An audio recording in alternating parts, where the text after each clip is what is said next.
Hello and welcome back to the Daily Eco. Today we're looking at how to care for the string of hearts plant so you can successfully grow it at home.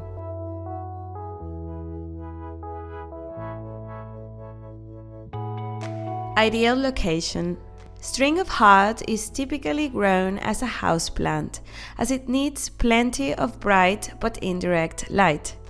In hot climates or intense sun, direct sunlight can dry out the plant, so it's best to give it morning sun and bright indirect light throughout the day, avoiding the harsh midday or afternoon sun.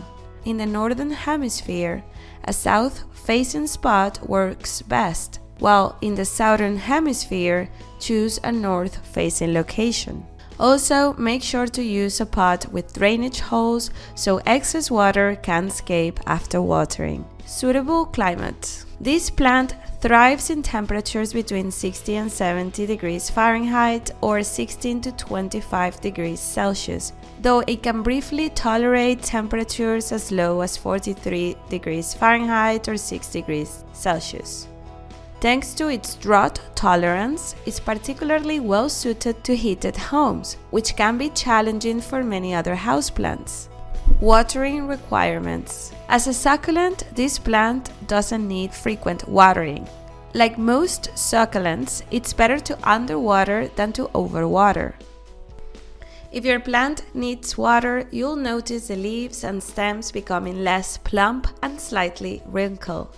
But don't worry, it will bounce back quickly once watered.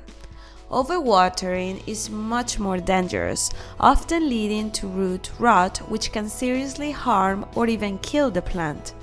During growing season, let the soil dry out below the surface between waterings.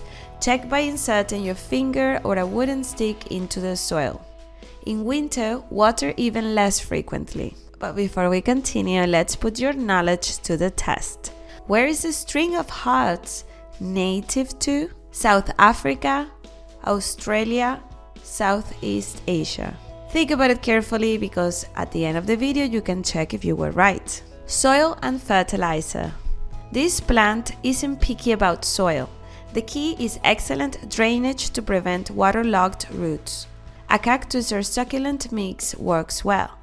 You can also make your own mix by combining equal parts of peat moss and worm castings, then adding a handful of perlite and vermiculite. This creates a light, nutrient-rich mix with good moisture control. For fertilizer, feeding once a year is enough to support blooming. Organic fertilizers work best. Trying compost or worm castings, adding a thin layer at the base.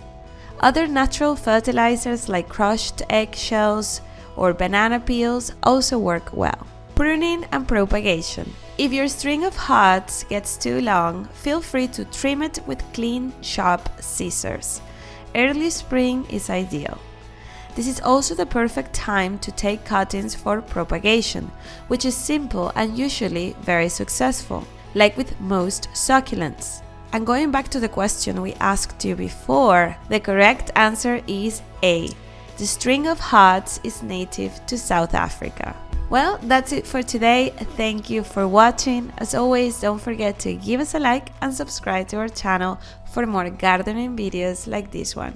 Until next time.